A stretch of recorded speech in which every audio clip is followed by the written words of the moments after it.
A devoted social worker and mother of two vanishes into thin air.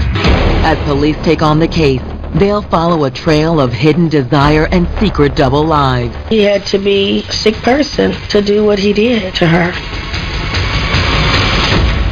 But as this mystery slowly unfolds in the days to come, folks in Frankfort will get a cold, hard reminder that bad things can happen to good people. And no one deserved that. It wasn't long before Tama caught the attention of one of the most eligible bachelors on campus. Hello, pretty lady. How you doing? Hi, how are you? Namaste. Nice to meet you. You have the most amazing legs on campus. Oh, really? Yeah, everybody says so. Oh, everyone? Everybody. Alistair Couch was raised in Memphis, Tennessee, and was very active in football.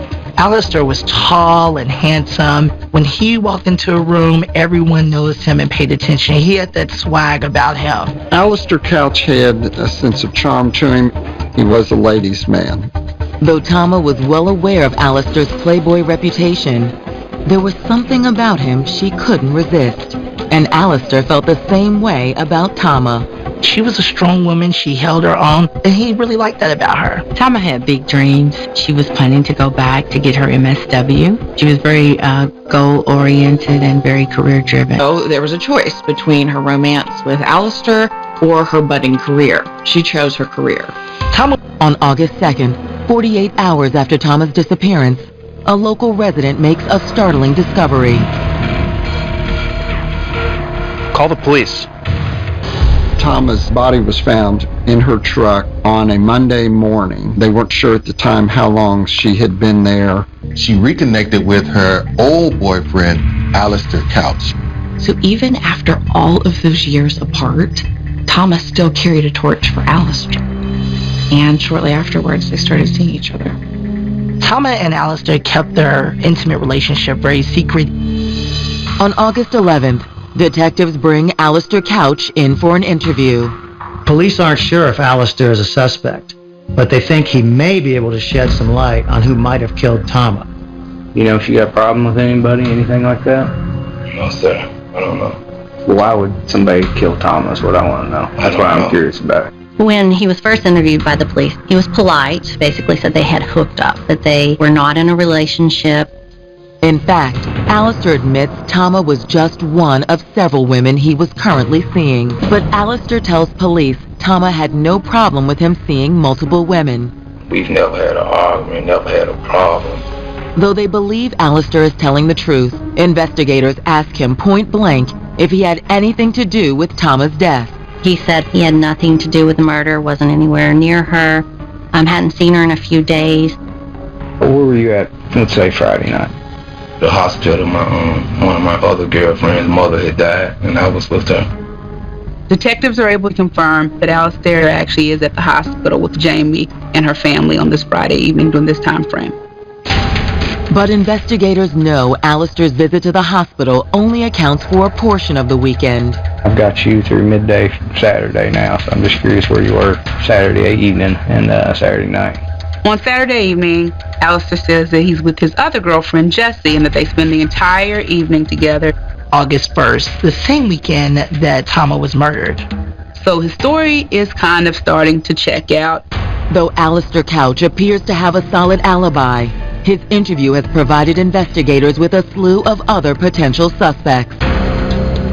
In the days after Tama Graves' brutal murder, police had discovered that the dedicated victims advocate and single mother of two had recently reignited a secret romantic relationship with her old college flame, Alistair Couch. After wrapping up their interview with Alistair, they decide to run background checks on Jesse Roberts, Jamie Saunders, and Alistair himself. What the background check reveals is truly shocking, at least as far as Alistair is concerned. Alistair Couch was a known drug offender. Alistair had a pretty extensive criminal background. There were other individuals who had made statements about wanting a little revenge. Thankfully, investigators are about to catch a break. A surprise witness will come forward, and doing so will blow the lid off the entire investigation. There was some talk on the street that Tama's secret lover, a known drug dealer, Alistair Couch, was involved in a feud with some rival dealers. Rusty tells the police that he was actually supposed to be buying marijuana from Alistair that morning. When he gets there, Alistair gets into the car with a bloody t-shirt and a bloody cell phone. What's going on? Drive, man. Just drive. Next thing he knows, Alistair rolls down the window and starts throwing shell casings out the window. Rusty says when they arrived at his girlfriend's house, the situation became even more bizarre. Man, you know you're not leaving that gun here, right? Hey, Russ, go grab some matches, some gasoline, or some lighter fluid or something. So he pulls out a shirt, and it's covered with blood. He burnt the shirt, and he threw the cell phone on it with it.